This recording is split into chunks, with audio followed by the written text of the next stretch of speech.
Good evening, everyone. As we advised earlier this afternoon, we have a positive case of COVID-19 in the community. We will not be in a position to identify if this is a case of the Delta variant of COVID-19 until genome sequencing is returned tomorrow. However, every case we have had in MIQ recently has been the Delta variant of COVID, and Delta is surging around the world. While we cannot confirm it yet, we need to assume that our case will be too, and that has shaped all of the decisions we have made this afternoon. Public health officials have been working at pace this afternoon to gather information on the case and their movements, and I will pass to Dr. Bloomfield shortly to set out the facts as we currently know them, including locations of interest that have been identified so far. But first, I want to assure New Zealand that we have planned for this eventuality and that we will now be putting in place that plan to contain and stamp out COVID-19 once again. Going hard and early has worked for us before. While we know that Delta is a more dangerous enemy to combat, the same actions that overcame the virus last year can be applied to beat it again. I'll now pass to Dr. Bloomfield. Thank you, Prime Minister. Kia ora koutou katoa. So just to update you on the details around the community case that we announced this afternoon. To recap, just after midday I was alerted to a positive COVID-19 test result in Auckland. This case was identified when the person presented to their GP yesterday, Monday, with symptoms and was tested. So, to start with, I want to thank both the person who has tested positive and, of course, the general practice. We can only act on cases if we know they are there as soon as possible. The case is a 58-year-old male from a household in Devonport on the North Shore of Auckland. He became symptomatic on Saturday, the 14th of August, so the infectious period is considered to have started on Thursday, the 12th of August. Importantly, and this has been fundamental to our advice to the government, at this point there is no obvious link between this case and the border. Whole genome sequencing is being rapidly carried out at ESR's Auckland laboratory for this case, and we expect to have the results through in the early hours of tomorrow morning. The whole genome sequencing will help us learn about this infection and whether or not it is confirmed to be one of the Delta variants we have seen overseas, and it should also give us information about potential links to other cases. You will be aware that every case that we have in New Zealand in managed isolation, the sample goes to ESR for testing, for whole genome sequencing. That's not always successful, but we have a database, of course, of all the previous ones that have been sequenced successfully.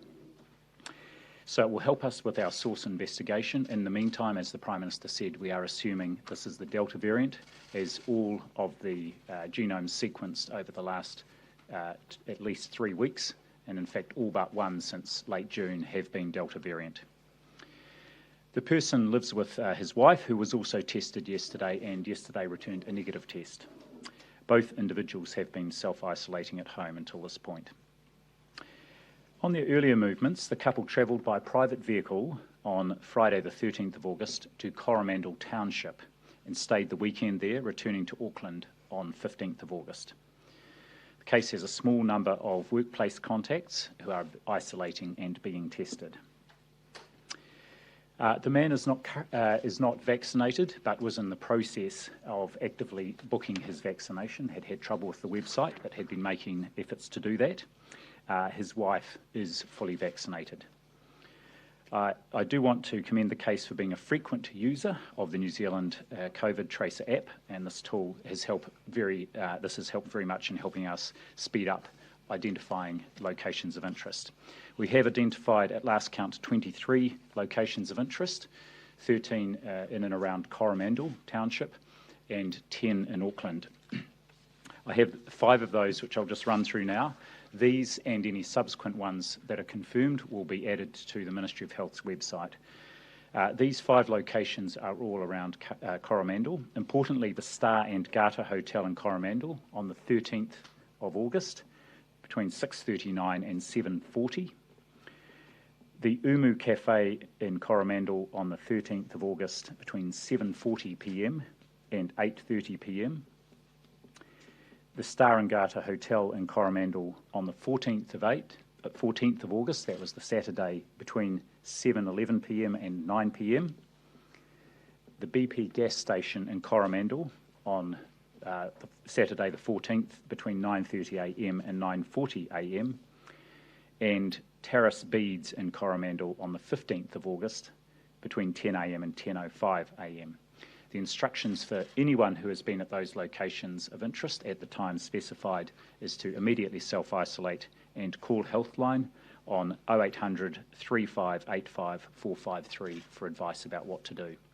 These locations and others will be on our website, as will be clear instructions about what people are required to do. Now, I should say that there will be people from outside of Auckland and Coromandel who may have visited and have been at these locations of interest, the ones that we've identified and subsequent ones. So it's important for anyone who has been in these locations over the last week to check our website and see if they are included. If you are, wherever you are in the country, you are required under a Health Act Section 70 order to follow the instructions around isolation and testing. There will also likely be locations that are en route between the Coromandel and Auckland, so once again, do keep an eye on that information on the Ministry website, and we will publish it as it becomes available.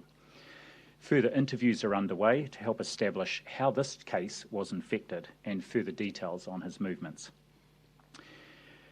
I understand people will be concerned, however, I do want to assure people both in Auckland and Coromandel and indeed across the country, we are taking the necessary actions immediately to limit the spread of the virus.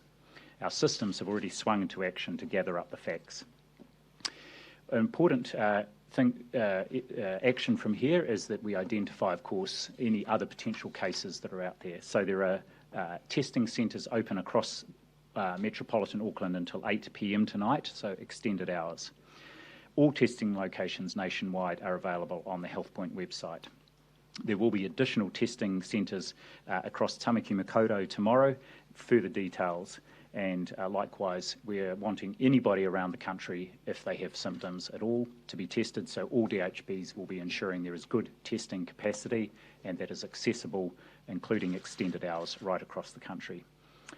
The most recent wastewater testing result for the North Shore was on the 11th of August, and that was negative. A sample taken yesterday is being analysed presently, and we will have the results tomorrow. Daily sampling will now be undertaken, and ESR is looking at options for sampling around Coromandel. Additional public precautions, particularly around visitors, will be in place, of course, in relevant hospitals. So this case was identified in Auckland, but it is a national issue. Because we cannot link the case to the border at this point, it is possible there are other cases around in Auckland and other possible chains of transmission. People from around the country will have travelled to Auckland and back to other parts of New Zealand. Therefore, whilst it's a case identified in Auckland, it requires us all to be part of the response. Hard work from everyone across the country will help us get on top of this outbreak. There's been a huge amount of work already over the past few hours by teams here and in Auckland. There will be people working into the night to carry on that response. But the health system cannot do it alone. As always, it is together that we will make a difference. Back to you, Prime Minister. Thank you, Dr. Bloomfield. As I said, we are assuming that we have a case of Delta that we are dealing with. International evidence and science around the Delta variant of COVID-19 shows that it is potentially twice as infectious and more liable to cause severe illness. As Professor Skegg's report set out last week, with Delta raging around the world, it was experts' view that it was not a matter of if but when. As it is, we are one of the last countries in the world to have the Delta variant in our community. This has given us the chance to learn from others. And while this is a situation no one wants to be in, there are benefits to being amongst the last. We are in the position to learn from experience overseas and what actions work and what actions don't work. On that front, Delta has been called a game changer, and it is. It means we need to again go hard and early to stop the spread. We have seen what can happen elsewhere if we fail to get on top of it. We only get one chance. That's why Cabinet has met this afternoon and made the decision that New Zealand will move to Alert Level 4 from 11:59 p.m. tonight. Level 4 will be for an initial period of 3 days, except for Auckland and the Coromandel Peninsula, who we anticipate will likely be at Level 4 for 7 days, due to them being most closely linked to our current case. Over this time, we will be looking for testing results from people from locations of interest, wastewater testing, and general community testing of those with cold and flu symptoms elsewhere in the country. Our plan over the coming days is assess if there are undetected chains of transmission elsewhere, to track down the source case and to assure ourselves that there aren't other cases in the community elsewhere. We have made decisions on the basis that it is better to start high and go down levels rather than start too low, not contain the virus, and see it move quickly. We've seen the dire consequences of taking too long to act in other countries, not least our neighbours. Just as we successfully stayed home and saved lives last year, I'm asking the team of 5 million to unite once more to defeat what is likely to be this more dangerous and transmissible variant of the virus. Now I want to come back to what Level 4 involves, given it has been a year since we used this, the highest alert level that we have. The underlying principle for Level 4 is reduce down contact between people to a bare minimum, essential contact only.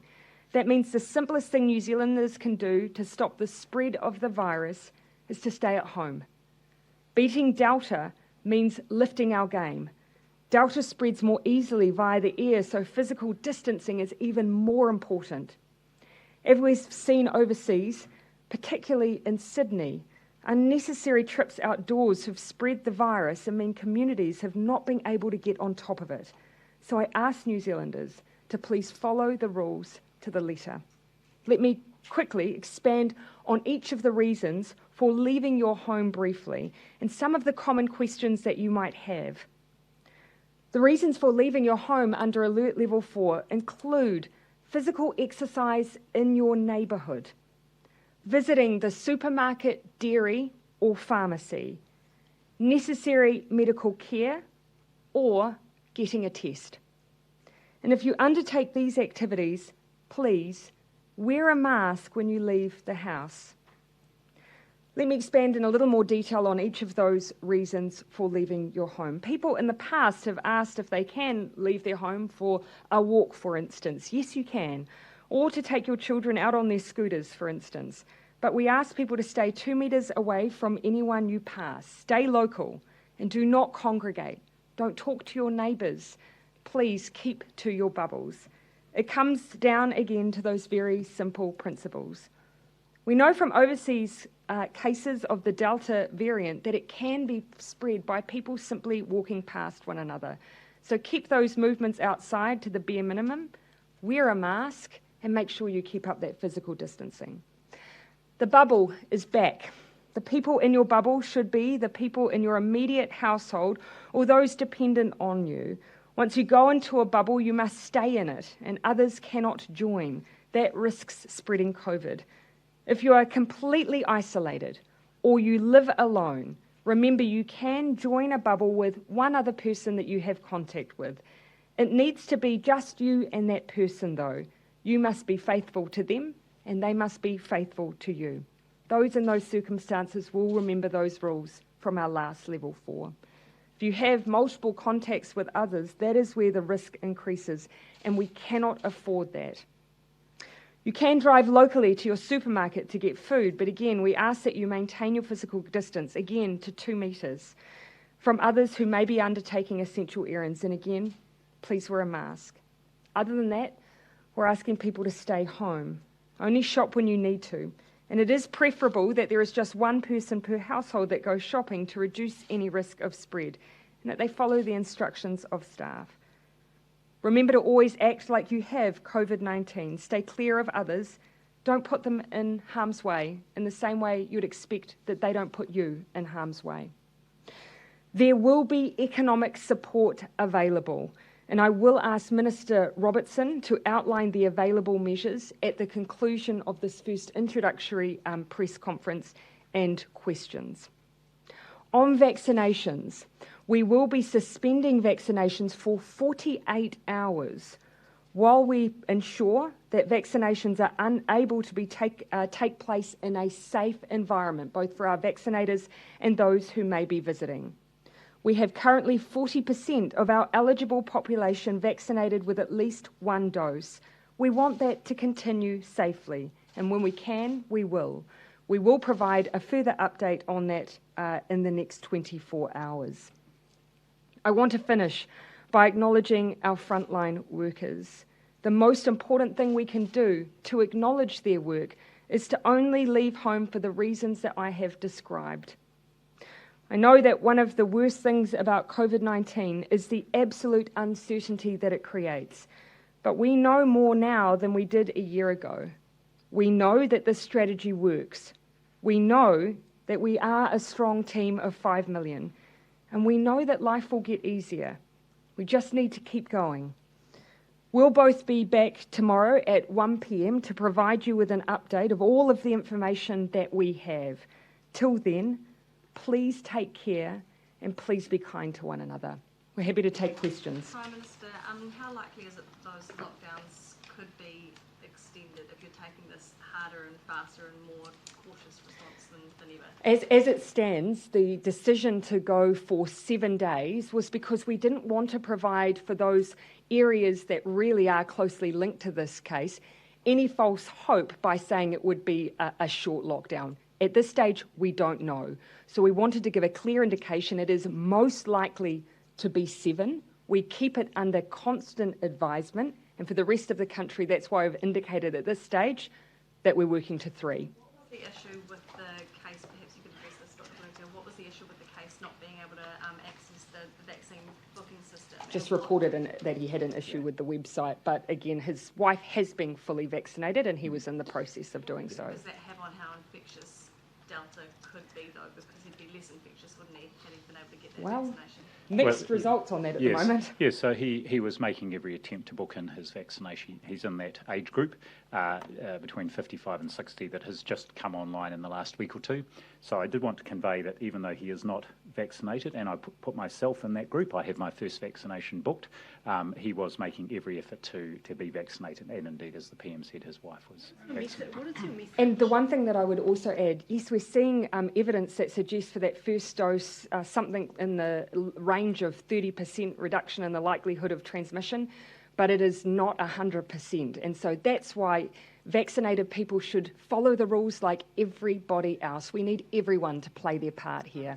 Over in Australia, we've seen problems with compliance. What is your message to people who question the need for an alert level 4 lockdown? Australia. We just need to look overseas at what has happened there because of some of the decisions of those covered by those lockdowns, some who may not have necessarily followed the rules. It has essentially extended the period of time that they're there. New Zealand hasn't had that same experience. For those periods we've had lockdowns, by and large, there's been really good compliance. So I just say to Kiwis, do what you've done before. We want to be short and sharp rather than light and long. We've seen what happened in Sydney. We don't want that experience here. If we all comply, it lifts our chances of getting out of this earlier. How much more vulnerable is New Zealand because of the relatively or comparably low rates of vaccination? I'll let Dr. Bloomfield touch on that, but you see, even some of those countries that have some of the highest vaccination rates in the world are still seeing cases of the Delta variant. So, yes, vaccinations make a difference to those hospitalisations and deaths, but it is not the entire answer. And so that is why I say to people that actually complying with these rules, making sure we can do all that we can to stamp it out, still remains the best strategy in the world that we're in now, even with vaccines. Just to add to that, even if, and you would have heard this last week from Professor Skegg and others, even with high vaccination rates, and one reason for this is, of course, because we there's still a group we're unable to vaccinate, that is our children and younger teens. Even with high vaccination rates, we would still need to have a range of public health measures in place. And while we continue to pursue an elimination strategy, where we do everything we can to keep it out, if it does come in the community, our approach is to, of course, go hard to stand for it. Why do you feel that 3 days is safe enough for the rest of the country in terms of lockdown? We've discussed this, and there are some key bits of information we will have in the next 3 days. First of all, we will have the whole genome sequencing, and that will allow us to look and see not just where this case may be linked to the border, but potentially how many people are between. So if there are any other people between the border case and this person, or whether it's a direct link. The second thing is we will have the results of the further wastewater testing. It's reassuring that our testing done last Wednesday in Auckland didn't detect any virus other than the one that drains the jet park, which happens all the time, which suggests there's not widespread infection around Tamaki Makaurau. Sorry. Yep. The third thing is, of course, is we will have the results of testing of contacts, particularly those people who have been in those locations of interest, and that will give us an idea of if there is further spread, particularly from some of those locations. One of the ones I mentioned was a crowded pub on a Saturday night watching the rugby. Those people could be anywhere around the country, and we want to make sure that none of those people are infected. Our starting principle was we are better to start high and be cautious and move out as soon as we have comfort to do so than start too low and be in that phase for much, much longer. You know, we only need to look at Australia to see the alternative. That wasn't an option for us. In fact, for New Zealand, it never has been. Go hard, go early has served us well. Mikey, I'll let you finish your question. Isn't so much that 3 days is too high or too hard, but perhaps is it not high enough? Is it not hard enough? Why not leave We're it alone? indicating at this point an initial 3 days. Of course, people will see at our 1 o'clock press conferences where we share everything that we have. They'll get a sense of whether or not it continues to be contained to those areas that early on we've identified as being areas of concern linked to the case that we've identified. But what we've learnt from the past is that actually identifying the source of this case will give us much more information around how much risk exists for the rest of New Zealand. Because we've not yet identified the source, that's another reason for caution.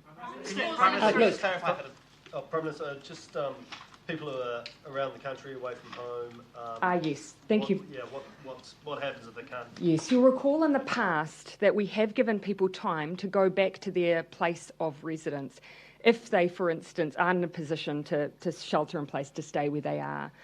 We're giving a 48-hour period for that relocation, but ideally, as soon as possible, we would like people to relocate. The reason for 48 hours, we learnt from the last time we moved to an alert level 4 that when we gave a shorter window, there were some people in exceptional circumstances who may, for instance, spin at the bottom of the South Island who needed to move up with a vehicle.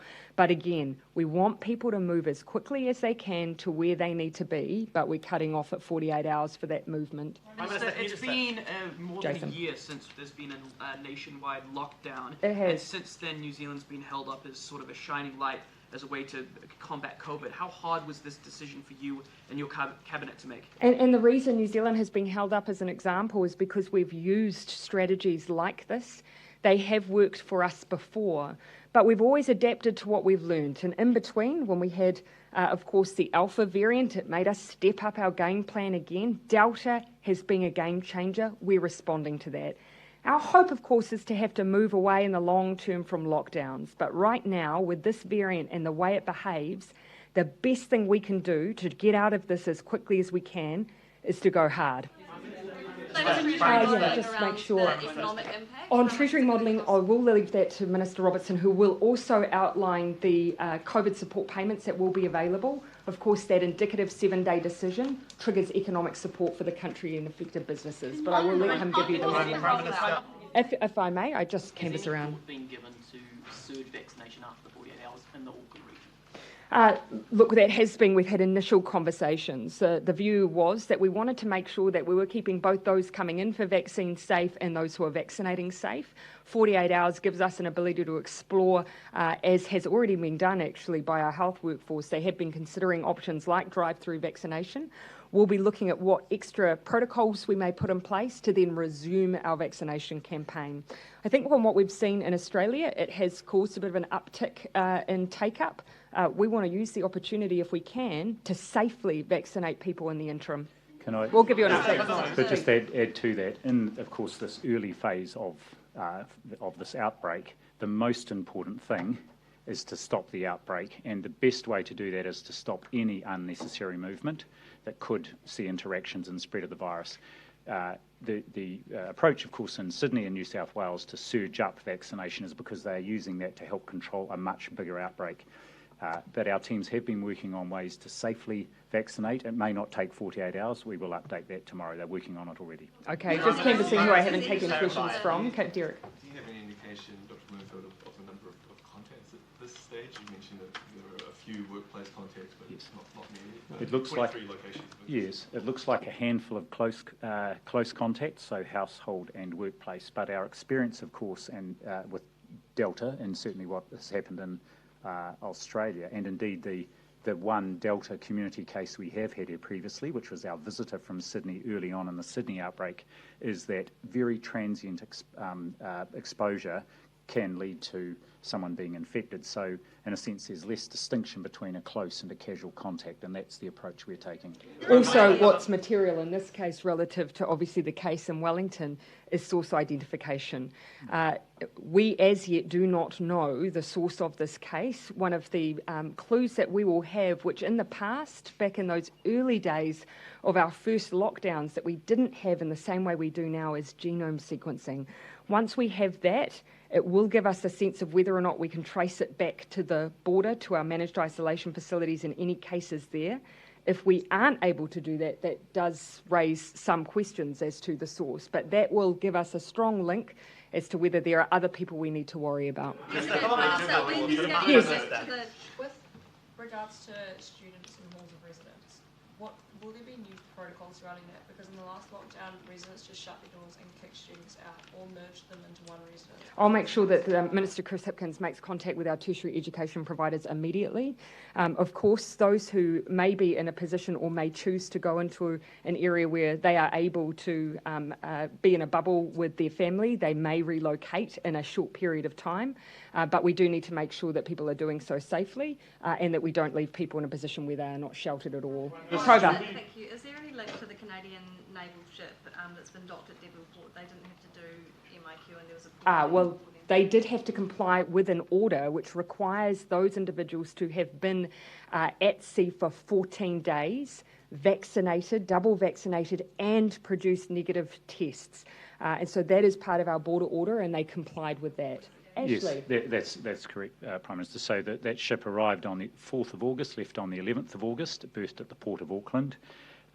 Everyone, the NZDF have told us that everyone who disembarked had tested negative for COVID-19 before they disembarked. All 250 personnel on board were vaccinated and had been at sea for 17 days. They did not dock in Devonport either. They docked, obviously, in Auckland.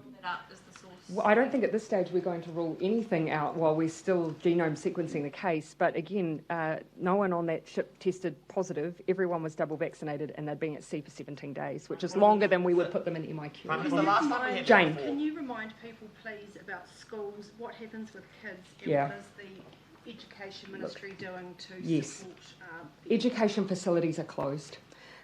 In the previous lockdown, we did stand up some support for those who were essential workers. So obviously those who may be our essential health workers, those who are working in our supermarkets, and those who are, for instance, part of our police or MIQ workforce now.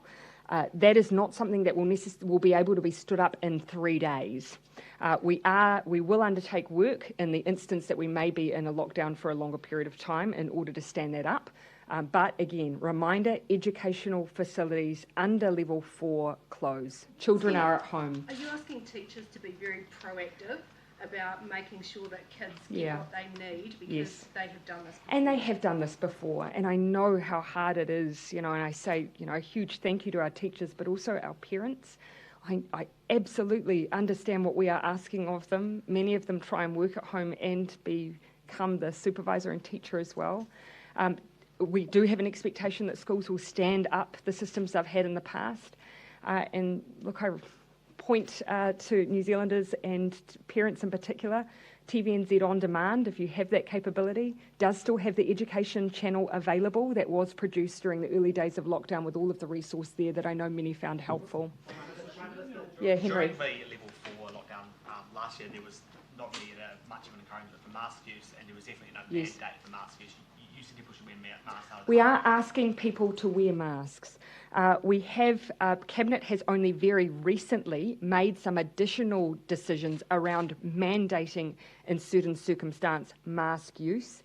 I'm going to give you an update over the next 24 hours on those decisions, but in the meantime, we are asking everyone, please, as a courtesy, as an act of service to others, to look after yourself and others, please wear a mask when you go out. When it comes to mandated mask use, we'll give you an update tomorrow. Does that include while people are exercising outdoors?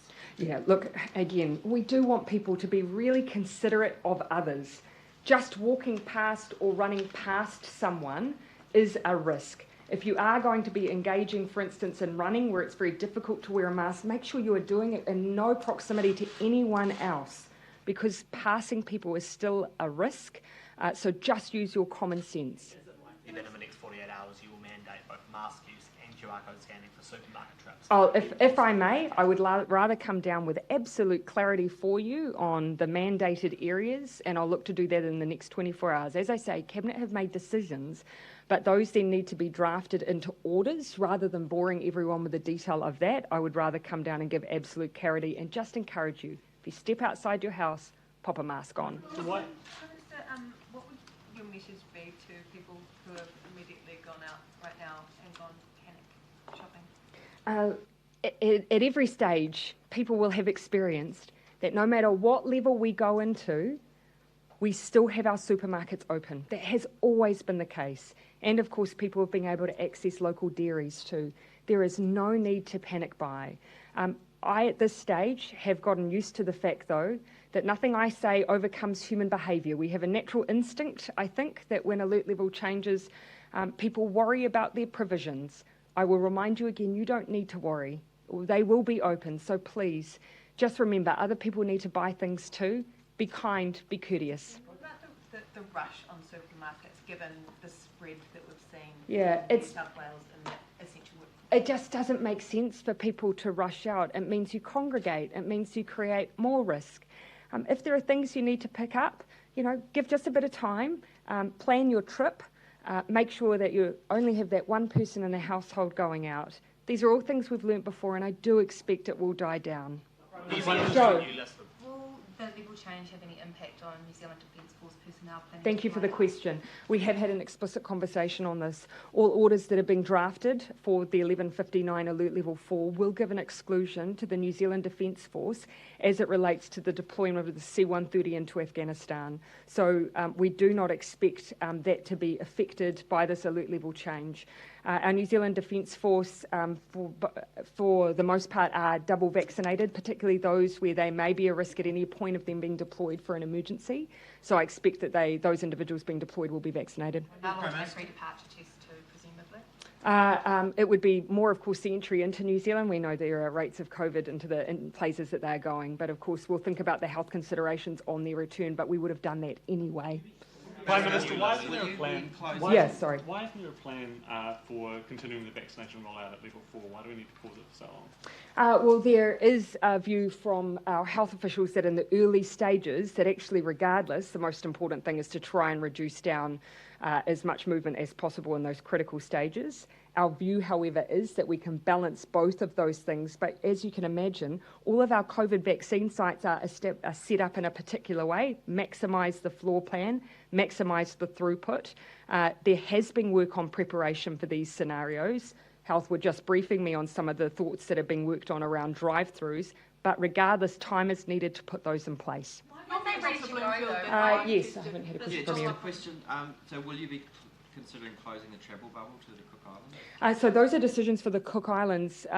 My assumption, and certainly I think conversations in the past have lent us to assume that they will likely close to, not to speak on behalf of the Cooks, but they'll likely close outbound flights into the Cook Islands, but still allow outgoing flights so that New Zealanders can come home.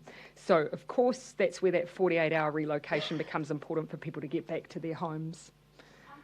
Those scenarios, I'll take the last few. Why wasn't the pause in the vaccine rollout, and why were these scenarios not put in place? As I just said, Health have indicated they have worked through those scenarios. I could add to that. You'll also recall that an increasing number of our sites are general practices as well, and in fact under Alert Level 4 and even in Alert Level 3, general practices are encouraged to do as much as possible of their consultations remotely via video. So it's a matter of working out not just which sites, but also how we can implement safe protocols in those sites.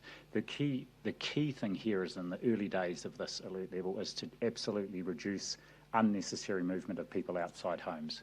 Clarify, so for people who've got their vaccinations booked at a GP, even though they can still access their GP, those will be cancelled over the next 48 hours? We're pausing for the moment, and we'll be working with the College of General Practice and also, of course, our vaccination team. It may not take 48 hours. We may be able to get those things up in place much more quickly. I feel like we'll be in a position at the 1 p.m. tomorrow to give you some greater clarity, particularly for those bookings going forward, but certainly for those tomorrow. We'll just ask people to stand down for tomorrow, and we'll come back at 1 p.m. and just give a bit of a longer-term view on what we believe will likely be the scenarios as we plan for safe vaccines. I'm going to start taking the last few. Thomas, you haven't had a question.